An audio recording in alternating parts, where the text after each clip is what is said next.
Wow, that was a very interesting presentation from Lens Business. The next keynote will be from Mikko Hypponen, who should be up here setting up his system. While he does it, maybe you may want to take a toilet break or whatever. Well, anyway, I think Mikko is no stranger to us. Again, he has been here before. I think it was last year, or was it the year before? But anyway, he's been here before, and he's the Chief Research Officer of F-Secure, a well-known antivirus company. And he's been working with viruses since 1991, and he has been doing consulting work with high-profile organizations and government agencies like IBM, Microsoft, FBI, Scotland Yard. And what he'll be presenting to us this morning is on online crime and crime online. I think it's a very appropriate follow-up to Lance's presentation. He'll be talking about what are all these new network attacks and who's behind all these and how do they do it and what do they do with the credit card numbers and account numbers they have. And we'll just wait for a while for him to set up the system.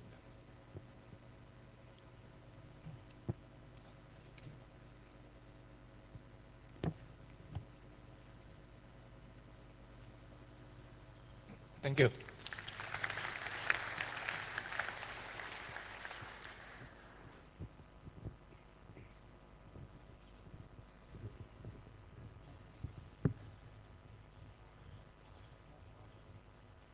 this enabled now? Yes, it is. Good. All right, I can hear myself already.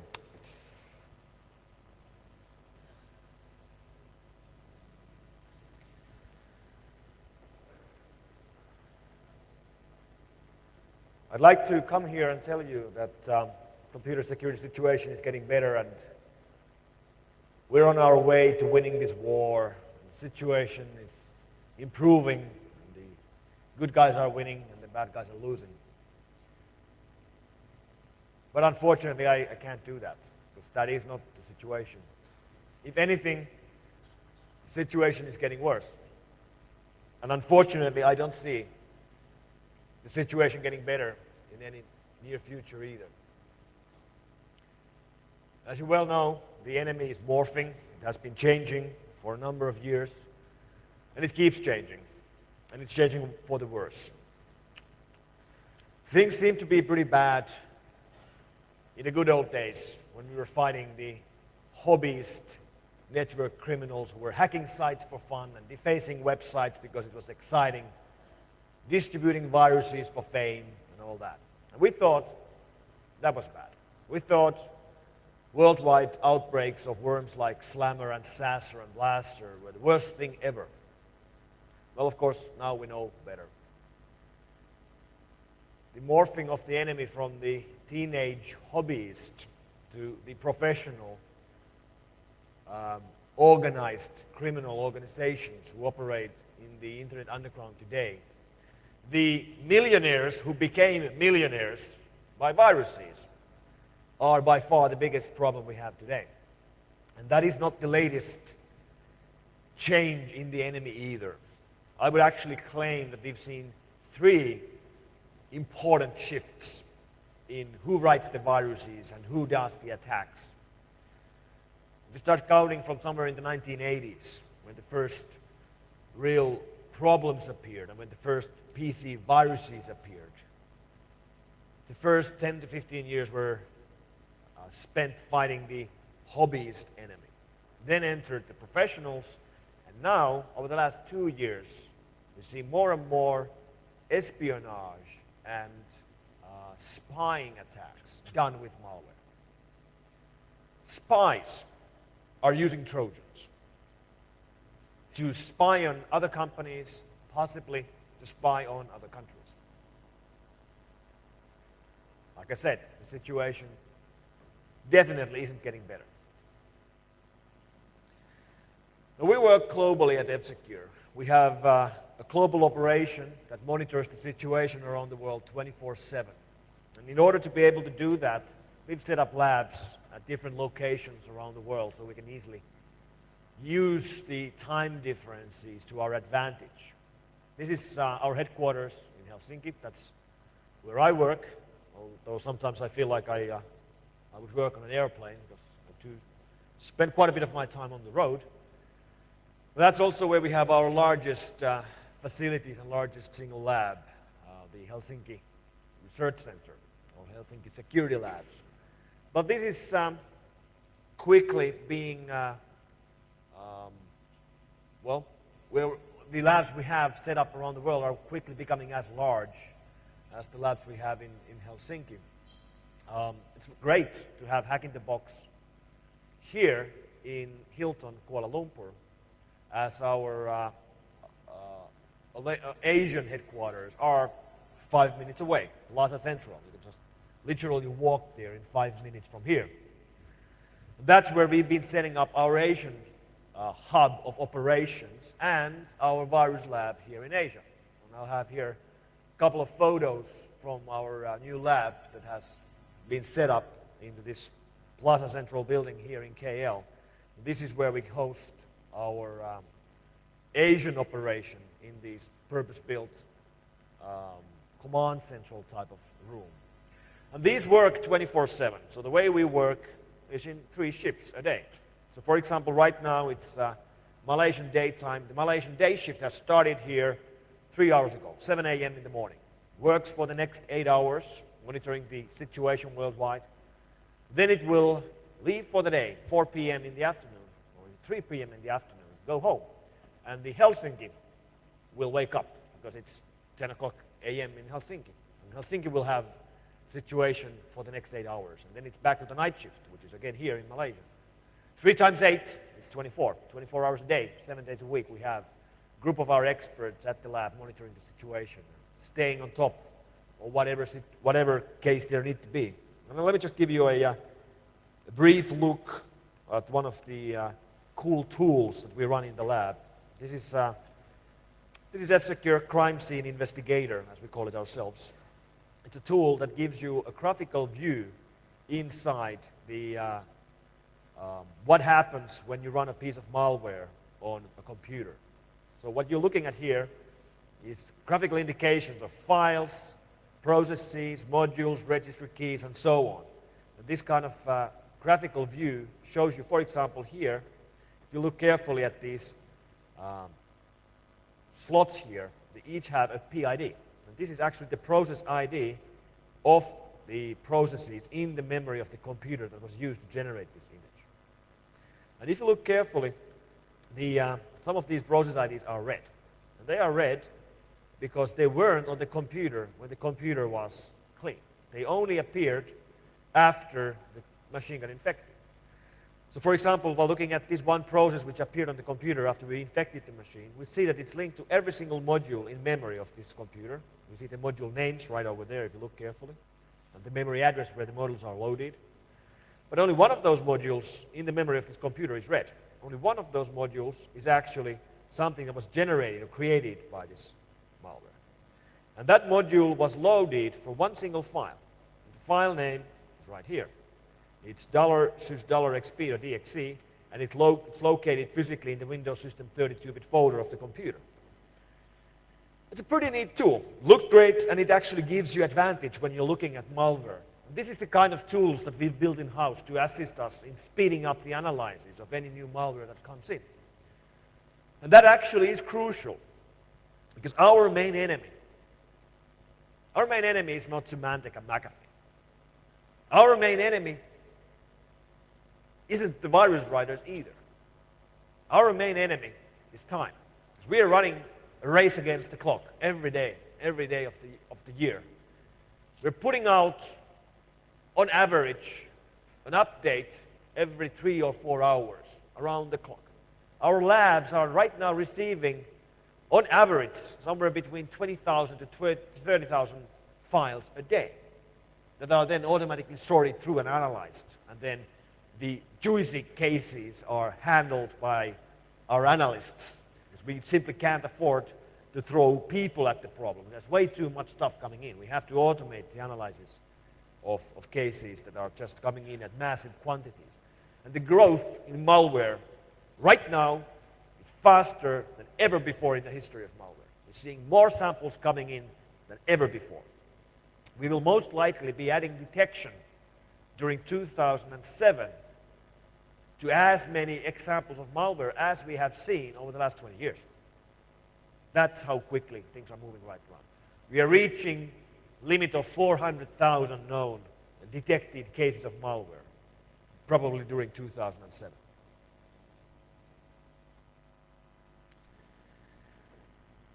Let me start off by talking a little bit about a Japanese international company that some of you might be aware of called Sony. Sony is an example of a company that used to be a media darling and used to be a great brand. Everybody liked Sony. The brand has been suffering lately, though, and for reasons that are largely unknown even to me is what changed at Sony and where did they lose the grip. It obviously grew very big, and when you have a huge company, you don't know what exactly is happening within the company.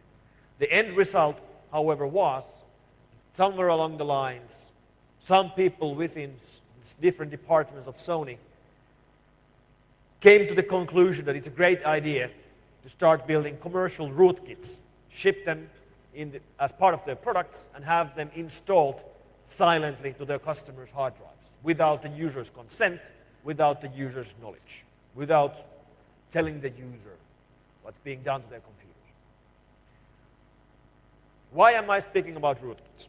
Well, because F-Secure was the first antivirus company to premiere rootkit detection technology when we shipped our Blacklight standalone product in March 2005. And that was excellent timing, because rootkit problems had been around, of course, on the Unix side for a number of years. On the Windows side, it was just, the first thoughts that this could become a problem by the time we shipped Blacklight. And in the months that followed, we started to see massive amounts of Windows rootkits appearing.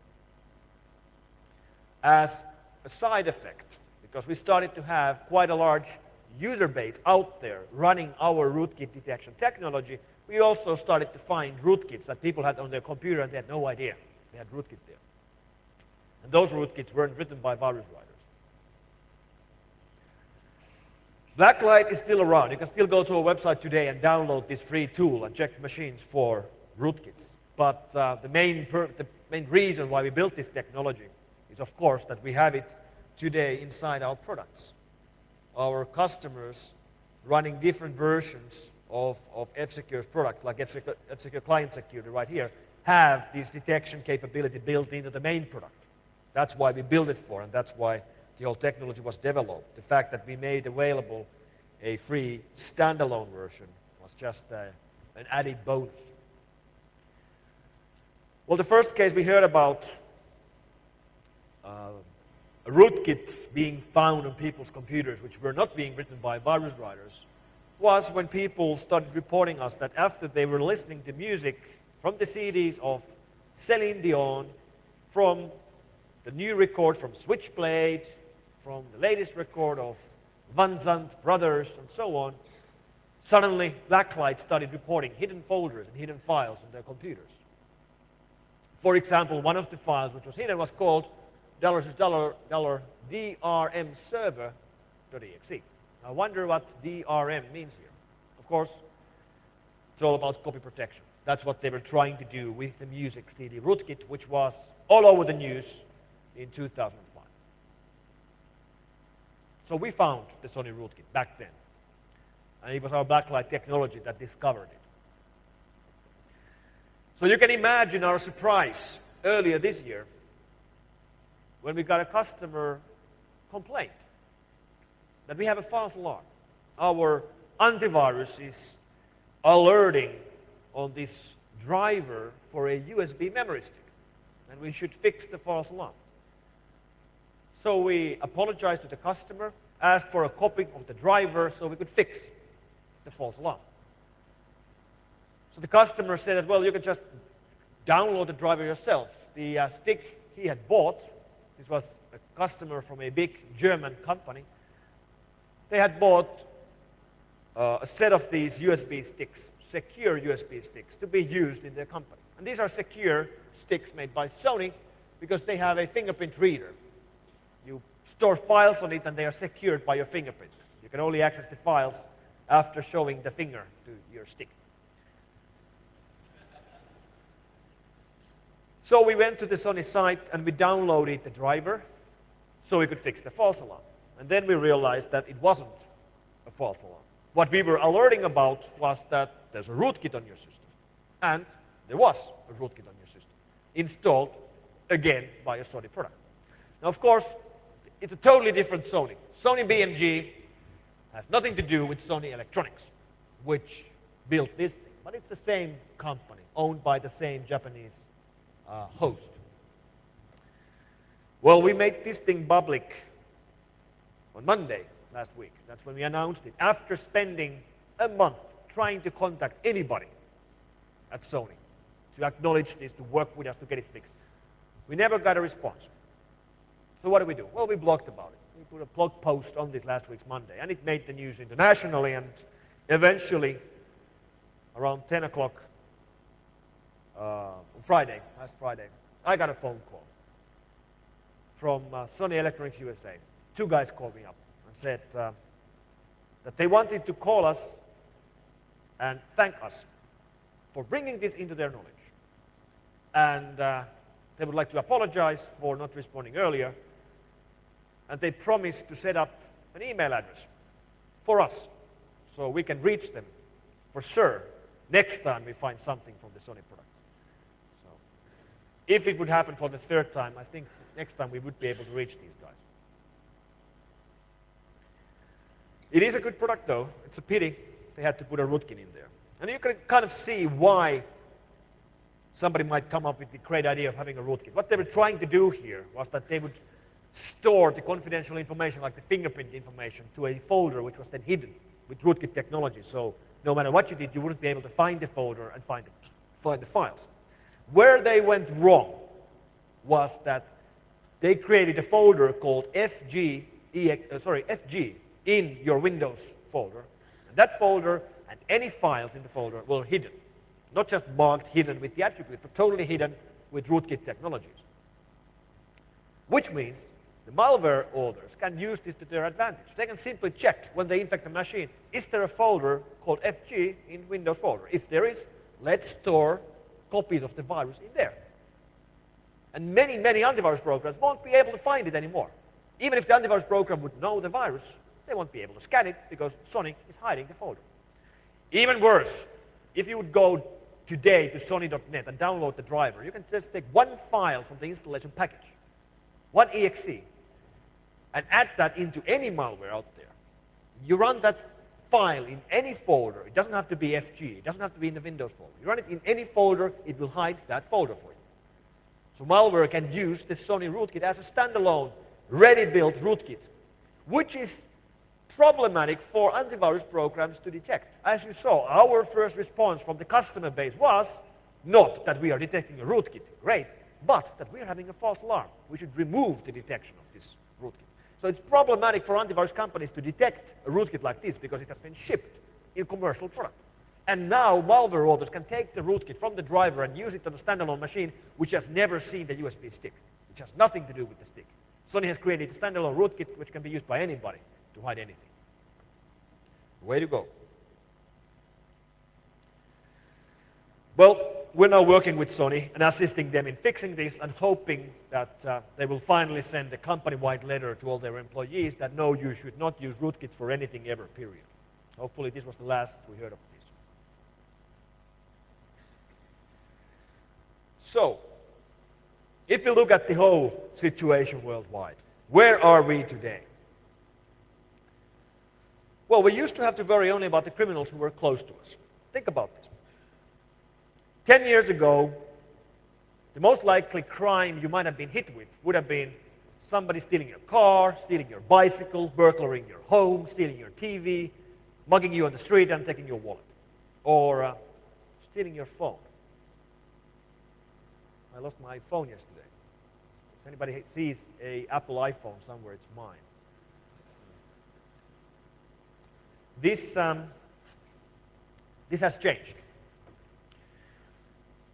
Because the criminals who steal your car or TV or your wallet or your phone, that criminal is most likely living in the same city as you are. You know, here in Kuala Lumpur, you don't have to worry about car thieves from Brazil flying over from Sao Paulo to steal your car. It will not happen. They won't come here. You don't have to worry about that. But when you go home today and boot up your home PC, you do have to worry about the hackers or criminals or virus writers from Sao Paulo trying to infect your home PC here in Kuala Lumpur. That happens all the time. Because on the net, there is no geography. There is no distances. Every single IP address is as close to each other. For the hacker from Sao Paulo, a computer in Kuala Lumpur is as close as a computer in Tokyo, as close as a computer in Denmark, or as close as a computer right next door in Sao Paulo. In most cases, these guys don't care. They don't even know where the machines are. So this has changed. And it really means that the people who have the opportunities to do these crimes are often victims of the circumstances and of their own societies. People with the skills to do great things with computers, but they happen to be living in a place where they have no opportunities. Somewhere in the middle of Siberia, in Russia, in rural China, in the slums of Sao Paulo. No jobs, no dot-com boom. Nobody's going to hire you with your mad TCP/IP skills. There's no way for you to earn your living in the slums of Sao Paulo, no matter how great hacker you are, by working for a legal job, because there's no businesses there to hire you for the most part. So what are these people supposed to do? Well, what they do is that they use the internet as the great equalizer, and they use the internet to reach the rest of us, and they use us to feed them, because we're the ones double-clicking on their attachments. We're the ones following their links. We're the ones reading their spam. We're the ones getting infected. We're the ones giving our usernames and passwords to phishing sites, and we're the ones giving out our credit card numbers to anybody who asks for it. Well, maybe not me and maybe not you, but your sisters and brothers and cousins, the ones who just are normal computer users, who are easily fooled by these criminals. And internet is one of the few truly global things we have. And I find it fascinating how the internet is growing. Because, of course, internet was invented in the United States of America. And it has been traditionally a very American thing. But it's changing. It's changing right now. If you just look at the numbers of users online worldwide, USA is no longer number one. And no longer number two either. There's more Europeans online than Americans. And there's much more Asians online already than Europeans. And this is only going to this development is only going to get faster. Because if you look at the penetration rate of internet in USA is 70%, very close to it, probably over 70% by now. In Asia as a whole, it's only 10%. Asia is already number one, and the penetration rate is only 10%. So in 5 years or 10 years from now, internet is going to be largely Asian. English parts of the internet are going to be a pretty insignificant side note somewhere on the sidelines. That's what's going to happen. And this also means that over the next 5 to 10 years, we will be having hundreds of millions of Asian computers getting online. Who's going to protect them? How are they going to be protected? What kind of problems will that bring to us? And I also claim that computer crime is the fastest growing segment of all the IT segments. Everything in IT industry is growing fast, but nothing is growing as fast as crime. Think about that. We're all in the wrong business. The biggest money is being made by the criminals. Let me prove my point. This photo was found from a drop site used by a phishing gang. A site where they were sending the stolen credentials and stolen usernames and passwords. Those are $100 bills. Somebody tried estimating how much money there is in this picture, and they ended up with roughly $2 million. So how on earth do these guys actually do it? Like, how do you turn viruses into cash? Well, most of the techniques are well known and have been around for a number of years, like sending spam through the infected computers. That's perfectly well understood, still going around in massive scales. Or launching denial of service attacks against websites, then asking for money to stop the attacks. blackmailing and ransoming with denial of service. Or just stealing information from the infected machines. Going through the hard drive, searching for every single email address, every single credit card number you can find, sending it out. Because those can be resold. Stealing information from the keyboard. Passwords when people are logging into online banks, logging into eBay, logging into PayPal, logging into stockbrokers. And the clever thing about stealing access to stockbrokers' online systems like E-Trade and Ameritrade and Datek, the clever thing here is that the criminals can turn those usernames and passwords into money easier, or in a way which makes it harder to track where the guys are. Because once you've stolen passwords to a few thousand E-Trade accounts, what you don't do is that you log into these accounts, sell all the stock to liquidate these stocks, and then wire the money away. No, that would be a stupid idea, because it would be fairly easy to track where the money went. Well, surely it could go to a money mule, but still, it's a much better idea, and this is what the criminals are doing today, is that they get 1,000 stolen E-Trade accounts, then they set up one legal E-Trade account, a real account in their own name, and invest $10,000 into some real stock, some cheap, thinly traded penny stock. Then they log into these stolen E-Trade accounts, sell all the stocks these people have, and invest all that money into the same stock, this penny stock that they just bought 15 minutes earlier, creating massive need for that single stock, which has been thinly traded, doubling or tripling the price of the stock within a day. And then in the afternoon, they sell the stock they bought in the morning for $10,000 for $30,000. And it's perfectly legal money. They can show the paperwork. Sir, where did you get this money? Well, I made a great investment. I can show it to you. If you need any investment advice, just talk to me.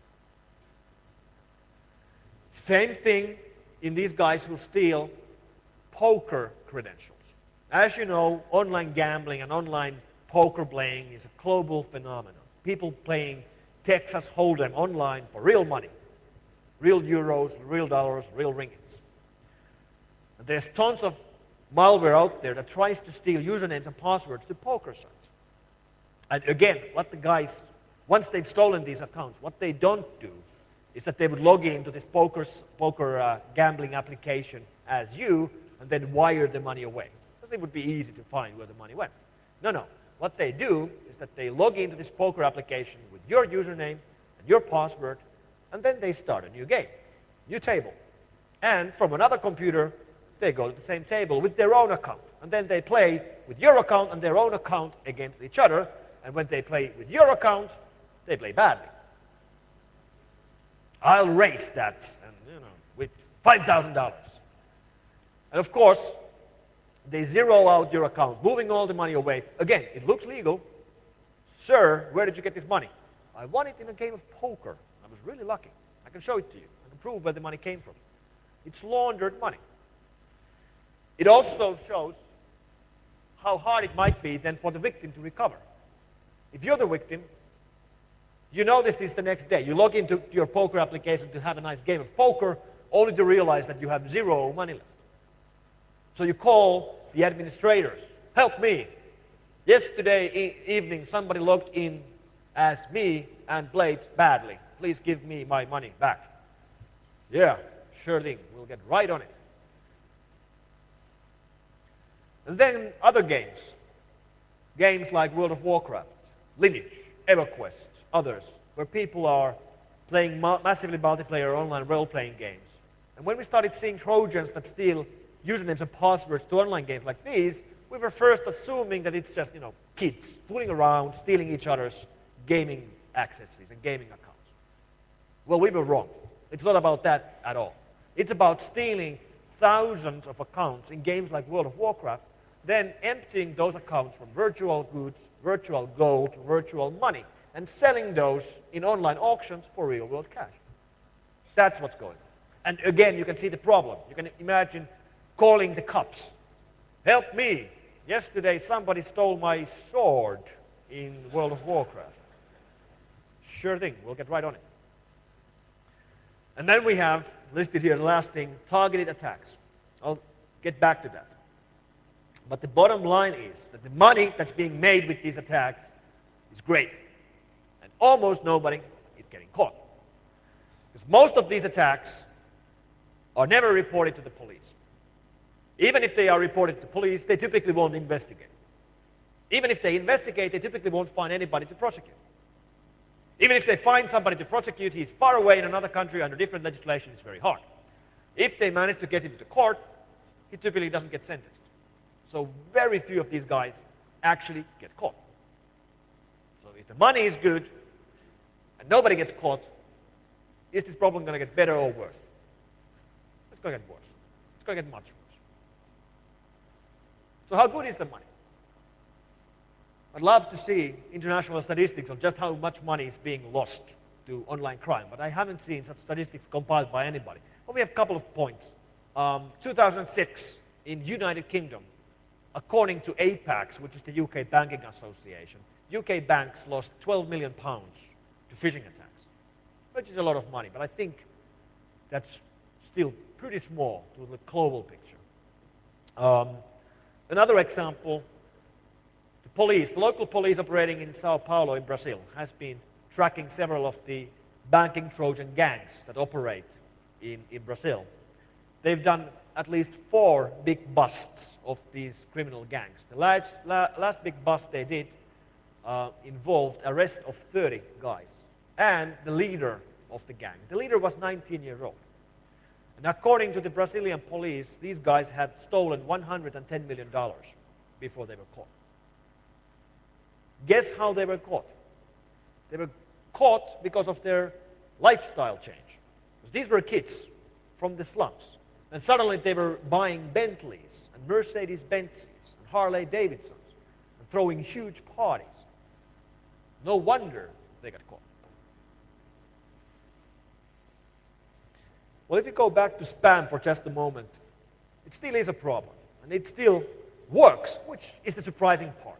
People still buy from spam, which just doesn't make any sense to me. You people, you've got to stop this. Stop buying from spam, because we're never going to get rid of the problem as long as there's some sucker somewhere who actually reads the messages, clicks on the links, and buys the Viagra or buys the whatever they're trying to sell. And you would think that nobody does this anymore, but if you look at statistics, you see sizable portion of people admitting that they've at least once bought something from spam. And I read earlier this year the most fascinating book. The book was called Inside the Spam Cartel. This is a book written, as you might guess, by a spammer. A spammer who didn't write the book with his real name, he wrote it under an alias of Spammer X. And in this book he explains about his life as the spammer, about how he works, where he collects the information, where he gets the email addresses, what kind of tools he uses, and so on. And on page 131 of this book, he lists this chart where he discusses about his spamming successes, about different products he's been spamming about, which include Viagra clones and access to casino websites and debt consolidation and others.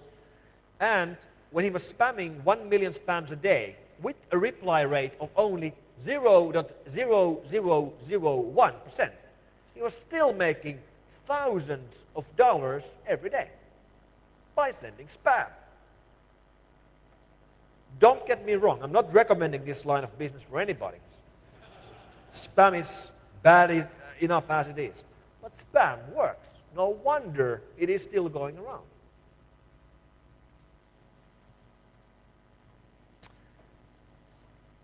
A few words about Stormworm, which is probably the most active gang operating right now, the gang behind Stormworm. Stormworm isn't really a worm. It originally got this nickname when this first outbreaks of this worm or of this spam bot or spammed bot or spam Trojan were located earlier this year. The first emails that were sent out by this gang were using news headlines as the lure to get people to click on the attachment. And the first news headline they used were news headlines about a big storm that was raging in Europe at the time. And they were sending emails which said that the storm had gotten worse and thousands of people had died, which wasn't true, but it was a good headline, especially when people knew that the storm was really raging in Europe at the time. They've been changing tactics frequently ever since. They keep trying different ways of sending stuff out and getting people to click on the attachment or get people infected otherwise. In the early days, they were only using attachments like exes or zipped exes that people will have to click on. But then they've been changing tactics to something more clever. Like we've recently seen lots of cases like this, where they're sending an email which looks like it's coming from someone, and it's an e-card. You have an e-card waiting for you, please click on the link. And there's a website link which points to a website with no host name, just an IP address.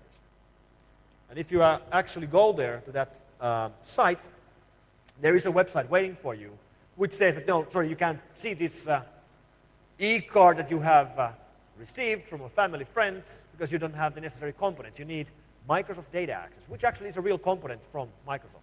But the component they offer you to download here nicely for free isn't that component from Microsoft. It actually is, of course, the Stormworm malware itself.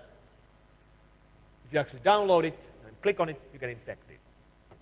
The same technique has been varied in multiple different ways. They have different emails and different website messages. And the amount of websites they have, these IP addresses, is in tens of thousands, if not even higher. And those of you who were following Lance's presentation about fastflux and the botnet, this is a related technique, except it's not, because they're not using host names. What makes fastflux is the fact that they are having a large amount of name servers and unique host names. They are pointing to different IP addresses. These guys are dropping the host name part out of it already. They just have large enough pool of IP addresses they can point to. But then from that point on, it's the same logic. They have proxies on these machines, which then move the traffic to the real mothership website, which offers then the website content and the actual malware download. Another example, my ex-boyfriend took these of me in bed. Do you think he misses me? Like, sounds like pictures. You follow the link, you again get to a website, or you get an email which has a YouTube link, except the link only looks like it's going to YouTube. It really goes, again, to an IP address page. And when you follow the link, it looks like YouTube, but it's not YouTube. Your download should begin shortly, and it will offer a video.exe for you to download. We saw these 2 days ago. Labor Day is a big holiday in USA. I think it's this weekend. Lance, Labor Day? It was Monday, okay. Well, these started on Monday. It explains to me now. So during the holiday in USA, they started changing the website to look like this. It says, Happy Labor Day. Click on the image, download the file, and press run. And again, they were claiming these are e-cards. And I actually did some digging. This picture, they didn't draw the picture. This is a picture written by a US artist called Clay Bennett.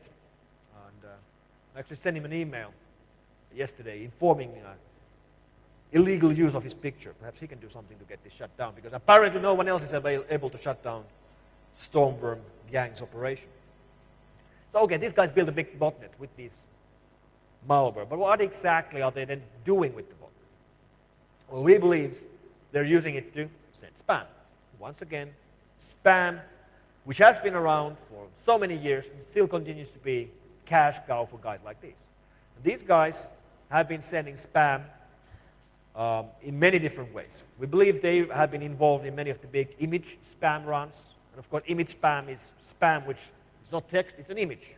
So it's harder to filter these spams out with spam filters that look for keywords or are based on text. So if it's a GIF file or a JPEG, which is embedded in the email, you can read it and I can read it. But spam filters, traditional spam filters, can't read what it says. And then, because they have a botnet at their disposal, they can actually afford the processing power to modify the image every time they send it. So the image is not twice the same. They modify it by adding colors and dots. If you look carefully, these dots here are not dust in the Hack in the Box video. It's actually in the image itself. And these are in different locations, in different images. We also believe they've been involved in other spam scams. The spam is evolving as well. For example, you get an email like this from someone you don't know, but he's sending you a zip file. And you open up the zip file, there's a TXT file inside. I wonder what's this. And you open the TXT file and it's spam. Please buy this stock. And again, the TXT file is unique. There's a unique number on top of the text file, which is inside the zip file. So the CRC or hash of the file changes every time. Again, you can see how this could be a problem for traditional spam filters, which are trying to look at text. There's no text here. There's a zip file, which contains the spam. Or PDF spam, which is nasty, because you get an email like this, you don't really know whether this really is for you. if some business partner is sending you some report, because there's no text, it's just a PDF. Technical analysis. I wonder if this is related to the project. I got to look at it. You open it, it's spam. Please buy Viagra. Please get cheap mortgages, whatever. And even more clever, FDF files. FDF is forms data format, which is sort of part of the Acrobat setup in PCs. The bottom line, you click on it, it's just a PDF file, but it uses a file format and an extension which is unfamiliar to almost anybody. I never had heard about this until we started seeing spam in the FDF file format. And then messages like this. A secure personal message for you in an RTF file. Well, this is probably something very important. I better have a look at it right away. And you open it, and it's future orders about medication, medical prescriptions from Index ED Products, certified wholesaler of Viagra. Spam, spam, spam. And I think the most interesting phenomenon we've seen on this side lately has been the emergence of 3D spam. 3D spam, which is image spam, which has been rendered with some sort of graphical filter to be in a 3D mode. You see? It looks like Star Wars or something like that. It's viewed from an angle. Again, every single spam has a different image in different angles. And you see how this could be problematic for image filters trying to read and understand what it says on this image. It's easy for us to read it and understand it because we can decode that, but computers can't. It's hard. But of course, it's going to be very, very processor intensive to render a different 3D image spam for every recipient, right? That would be a problem, except it isn't. Because these guys, they have the processing power. They have a botnet of perhaps hundreds of thousands of computers around the world, which, if you just combine the processing power and memory, that's a supercomputer. There was a post on full disclosure mailing list earlier this week where somebody did the math. And the Stormware botnet probably is the world's fastest supercomputer. So certainly they have the processing power to render 3D spam for every single recipient. No problem. Just makes you wonder what else they could do with the processing power they have at their hands. Phishing has been around. It's not likely to go away, but it's unlikely to get much worse either. I think we've seen the peak of phishing as a problem. The traditional mechanisms where you get an email which directs you to a website which looks like a real website and asks you for your credentials, sure, it is a problem. For example, as you can see here, it looks real, but the domain isn't actually real. It says pay Mr. Pal, which has nothing to do with PayPal, but it looks fairly realistic. Why isn't this going to get much worse? Because although people never learn, some of them do. People eventually learn, at least when they get burned a couple of times. Like you get a phishing scam, you fall for it, somebody steals your money, you're likely to remember it the next time around, right? However, the problems aren't going to go away. I claim that people as a whole, in general, never learn. So education never works. Education is waste of time and money. People will never learn. We should stop doing it. No matter how many times we tell them, they will always double-click on every attachment and will fall for every scam. Perhaps I'm a bit pessimistic, but after working in this industry for 17 years, that's the one thing I've learned. People don't learn. I'm not saying that we should stop trying to educate them. I guess we should try to educate them. But what I am saying is that we really have to move from the old thinking model where security is a boxed product that you have to go and buy and install and configure and maintain and update, and you have to be an expert and study to get your machine secured. Sure, works for me, works for you, but modern societies are expecting everybody to get online. Everybody from teenage girls to grandmothers. And you can't expect any security expertise from the security or any security expertise from the teenage girls or from the grandmothers. They will not be able to secure their own computers. So if we are to protect them, security cannot be a box. It has to be a service. It has to be something that the grandmother can just order together with this internet connection, that please secure me, even if that means that somebody then remotely installs an antivirus on my machine, maintains it and configures it and updates it. That's great. That's exactly what they need, and that's what they want. They want someone else to protect them because they can't protect themselves.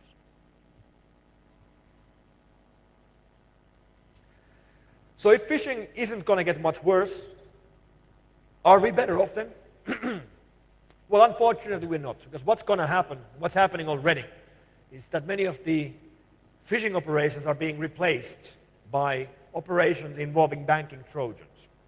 Trojans like Snatch, Hackstore, Topic, Apophis, Bankos, and others. Trojans which infect your PC and then sit silently on your machine. Instead of phishing scam, which tries to trick you into clicking on a link or going to the wrong website, which looks like the real site, but it's not. Banking Trojans don't work like that at all.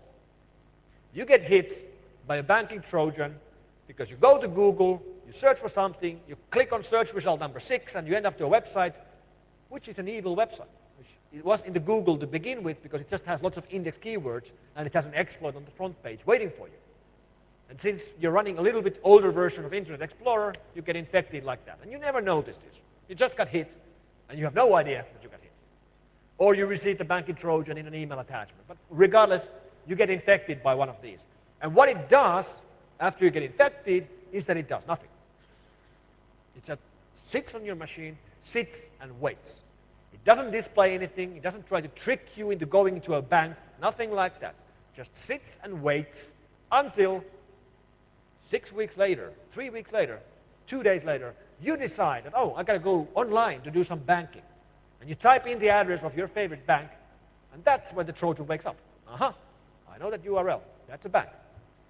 And then it will either steal your credentials when you're logging in, or if the banks have improved authentication, like all the big banks here in Malaysia do. So you have key fobs, physical devices, one-time passwords, or SMS text message authentication. Then if it has that, it simply waits until you log in, and it will insert extra transactions. You go online. You go online to pay bills, and you pay 4 bills, and the Trojan will silently and invisibly insert a 5th bill, which, from the point of view of the bank, looks like you typed it in yourself. But you don't see it on your screen at all. It was inserted to the HTTP stream by the Trojan.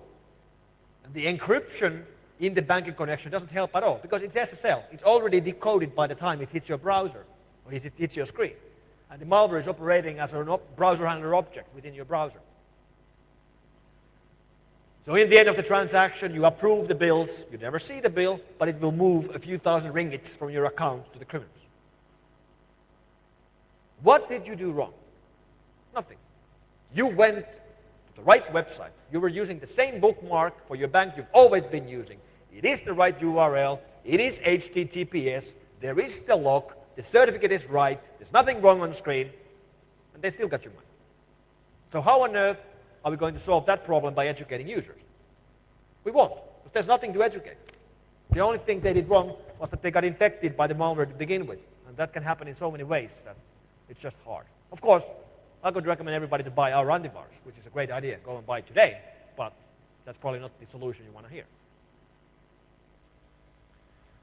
These banking Trojans are commercial operations being developed by a few Russian and few Brazil gangs that develop and sell banking Trojan toolkits. So these guys probably aren't doing a crime by themselves, but the actual groups that are buying and using these Trojans are the actual criminals. This is SE Code selling the Snatch toolkit. The previous one was the Hackstore authors. I think I also have a Visual Breeze somewhere, probably here, not on this set.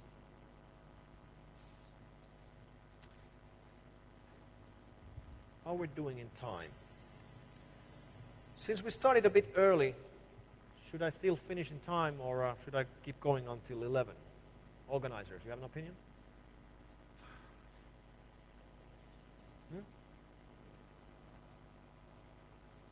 Sorry?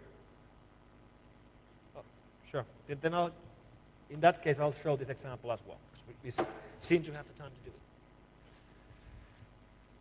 I find this particular case fascinating because it involves one of the few cases where you were actually able to track down the malware author simply based on his computer evidence. We have here the very first example of the WMF exploit when it was found in, well, whenever it was found. It's an image file which contains an exploit. When you view this image in an unpatched Windows computer, it will exploit your system DLLs, cause a buffer overrun, download an executable and run it. The image header has been corrupted on purpose or modified on purpose, and the actual code starts pretty much from here. And as you can see, or actually as you can't see, it's encrypted. There's no obvious way to see it's encrypted, but trust me, it's encrypted. And it's encrypted with a very simple 8-bit XOR, where you run the XOR operation against every byte with the value 97. And I know it's 97 because we disassembled this back then. Just trust me, it is 97. So we can go here with the tool I'm using here. Here, you can easily just decrypt simple encryptions like XOR. Now I'm decrypting it. As you can see, it doesn't look much different at all, but it is now decrypted. You can actually tell that it's decrypted if you watch carefully, because right here, there's a URL. You see that? It says http unionseek.com/d/ioo.exe. That's the part, that's the code it downloads and runs. It's not online anymore. But if we keep decoding, then we'll find this mysterious string, which is hidden in the end of the code. String which says 0600 KO78RUS. And this was just sitting there in the code for no reason whatsoever. It wasn't used for anything. But it was still encrypted. And we were looking at this, trying to figure out what is this? Why is it there? So we Googled for it. We Googled for 0600 KO78RUS, and we got 0 hits. But then we noticed that it ends in RUS, like Russia. And we have plenty of Russians in our lab, so we talked to them. Do you know what is this? And they had no idea. But one of them said that 78 is the city code of St. Petersburg. For example, you can find it from the phone numbers when you dial St. Petersburg. So we did some digging, and we found this Russian hacker site called securitylab.ru, where people were discussing this particular vulnerability. And those of you who can read Russian can see that from here we have a guy who's commenting about this particular vulnerability. And he seems like have like inside information. And his nickname was SP0Raw. And we did some digging, and we found his homepage. This guy was operating his personal homepage, which runs in English, Chinese, and Russian. And he's offering different services from his site, and he also has a link to his personal blog, which is running at livejournal.com. So we read the blog to learn more about this guy, and we learned quite a bit. We learned, for example, that he is 21 years old. We learned that he lives in St. Petersburg. He has a 20-year-old girlfriend. He likes Pepsi Cola. And we learned about his car, because he has a very nice car. This guy is driving a V12 S600 Mercedes-Benz, which is a very nice car, especially if you are a 21-year-old kid from the city of St. Petersburg. How did we learn about this car? Well, because he blogged about his car, complete with pictures, because he had a car crash. He crashed his Mercedes, that's his Mercedes, into a Lada Samara in downtown St. Petersburg. And he blogged. These pictures are from his blog. Now, if you look carefully to this picture of the crash scene, if you pay close attention, you will be able to see that this guy's license plate number is 0600 KO78RUS. If this would be a court, I would now say, I rest my case. But it's not a court, because in court, bad people go to jail. In the real world, they often don't. Here's an example of that. We provided all this information and all this intelligence to all of our contacts at different law enforcement, including law enforcement in Russia, Scotland Yard, Secret Service, and FBI, already quite a while ago. And nothing's happened. As far as I know, nobody has even spoke to this guy. As far as I know, this guy is still driving on the streets of St. Petersburg in his Mercedes-Benz. Or perhaps he's upgraded to a BMW by now. Who knows? One thing that does worry us in the lab quite a bit are these targeted attacks. I mentioned in the beginning of my presentation that the first evolvement was from hobbyists to criminals. The latest evolvement is the addition of spies on top of the criminals. Targeted attacks are espionage attacks. Espionage or spying. Like, what is spying? What is spying in the end? Spying is the act of collecting information, right? All right, what is information? Well, information used to be on paper. It used to be in books and binders. It used to be in the safe of the office. And spying that information involved going to the office, reading the papers, or photographing the papers or plans, or stealing them, copying them. Today, data has replaced information. Information is data. Data is portable. I have here 2 gigs in my hand, which would be enough to store all of our email for the past year. And I can just put it in my pocket and walk anywhere and out of it. So the sheer movement of data has totally changed. And of course, it also means that, at least in theory, that information is now available remotely from anywhere in the world. And that's what we're seeing with these targeted attacks. Traditional malware infections involved the malware being distributed to random places, anywhere. So the fact that if you got infected, yeah, it was bad, but it was only bad luck, because everyone else got infected as well. You were not alone. The fact that it hit you is just bad luck. Cases like targeted attacks mean that the fact that you got hit means that you are targeted. No one else got the malware. No one else has ever seen the malware. You were hit because somebody is after you and your information. And this, of course, means that the targets are not like you and me. It's like big companies stealing information from large international corporates. And the way it works is that somebody sends an email to one guy or 2 guys or 3 guys in one organization. For example, the chiefs of the R&D department. They get an email which typically would look like an internal email. Like it's coming from someone else in the organization, from someone they know. And it looks perfectly real. It's coming in a normal company letterhead. It has the company signature, some real person in the company. They talk about real things. And they talk in your local language. For example, we've seen these in Germany, auf Deutsch, in the local language. We've seen them in Sweden, in Swedish. So you get an email from someone you know in your organization saying, "Hi, Jim, the customer meeting in October is quickly reaching. Here's the first agenda draft. Could you have a look?" And there really is going to be a customer meeting in October, and you know the guy. Are you going to double-click on the Word document he's sending to you? Of course you are. Makes all sense. You double-click on the Word document. It contains an exploit which was not detected by the antivirus you're using, because these guys know which antivirus you're using. They've modified it to be undetectable by you, and crashes your Word, launches an exploit, pops up Word again, and loads up a document which looks like a real document, talking about real sensible things. And you just got infected by a targeted Trojan, which now is hidden by a rootkit, sits on your machine, and tunnels out through Internet Explorer, connecting to an IP address somewhere in China, sending out information from your computer and from anywhere in the network that you can access from your computer.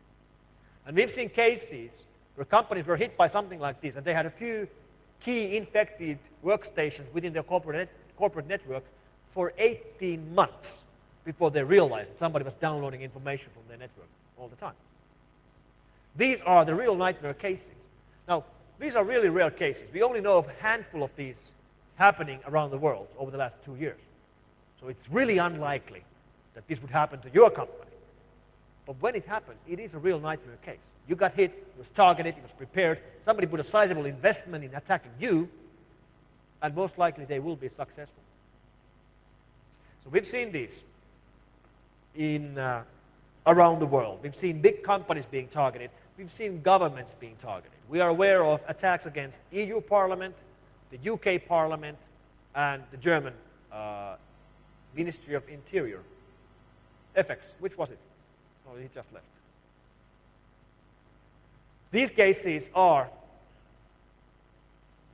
very problematic from the securing point of view. How are you going to fight this? Because if the enemy knows which antivirus you're using to secure your organization, they can just modify the malware to be undetectable to particular antivirus you're running.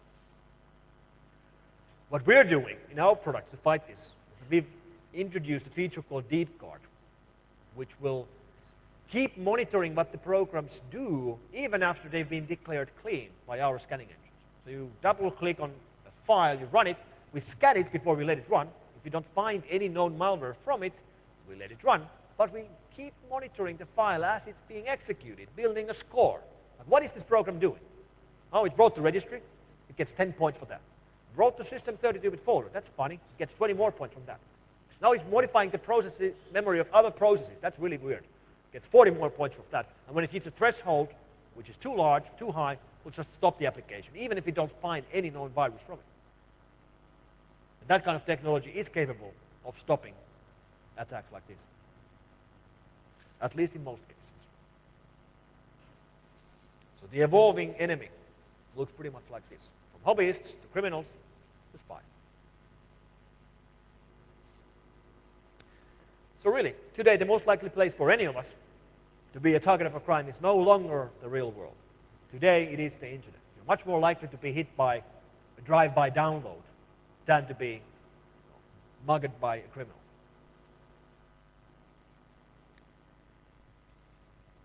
This photo was taken in the city of Prague in Czech Republic in Europe, either in 2000 or 2001.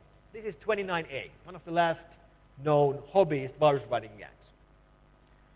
They no longer exist because they were some of the last old school virus writing gangs which were just writing viruses for fun and excitement. But I have here another photo. This photo was taken last November in the city of Balakov in western Russia.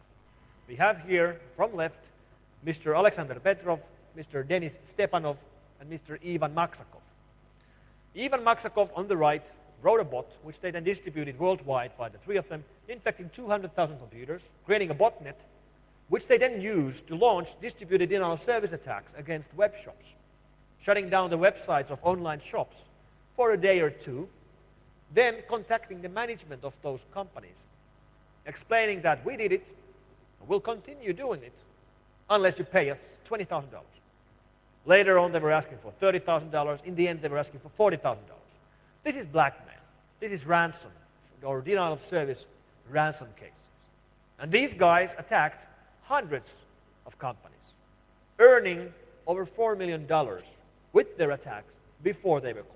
And they were caught by following the money trail through Lithuania to Moscow to Balakov. So these guys did it to earn $4 million. These guys did it for fun. For $4 million, for fun. For $4 million, for fun. Spot the difference. From funny, happy hobbyists to hardened criminals. That's the change in the end. So where do they actually go about their business? Where is all this buying and selling happening? Well, of course, it's happening online. I have here a couple of screenshots. This is from theftservices.com, which is relevant because this site was running here in Kuala Lumpur. It was shut down earlier this year. It's mostly a Russian site, though, but it's physically running here. Here we have a person called Tabot selling any US bank account for sale.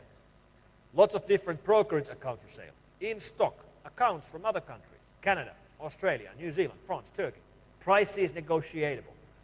So the online accounts, usernames and passwords that are stolen with phishing and with banking trojans end up to a site like this to be resold.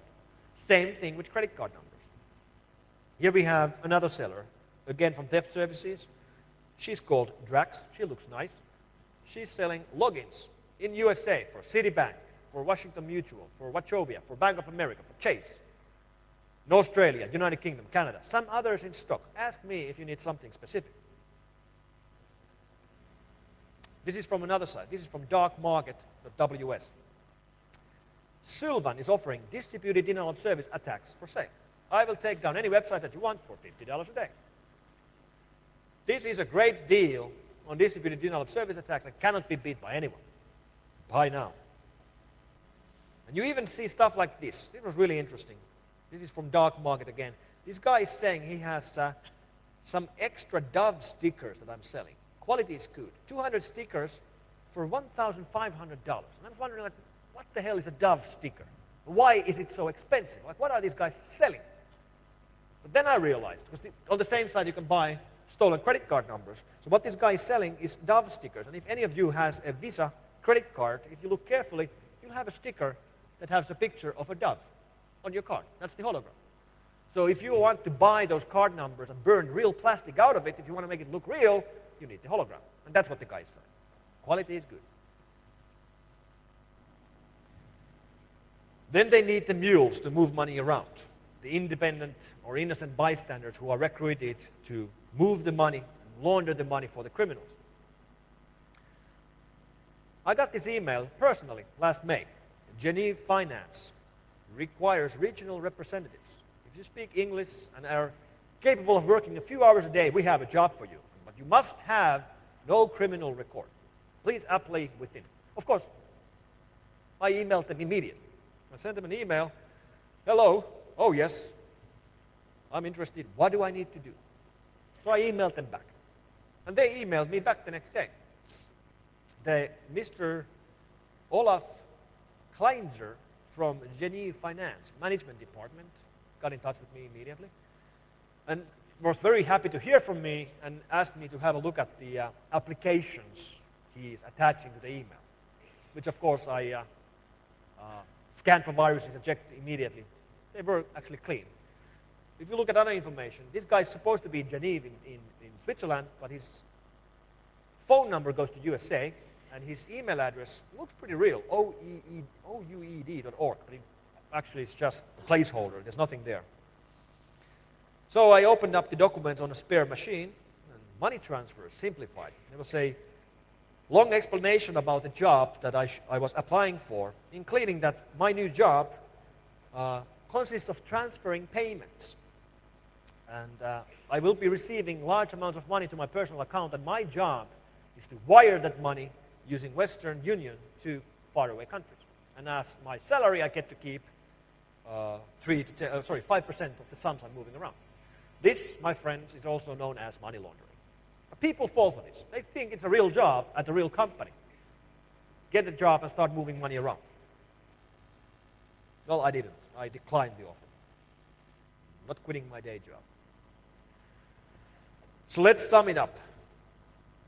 Yes, I'd like to tell you the situation is getting better, but it's not. It's getting worse. Whatever obstacles we throw in the way of the enemy, they keep adjusting. These guys are clever. Authorities need to get their act together. Yes, we have local laws in almost any country in the world. That's not the problem. It's the international cooperation that is the problem. That's what we need. You can still stay safe online, following simple things like dropping your Windows box and getting a Mac. That's a good move. Or if you have to run Windows, securing it, dropping IE, having antivirus, having a firewall, having up-to-date patches, not just for the operating system, but for everything you do, and just using your brain. And of course, we're here to help. Thank you very much.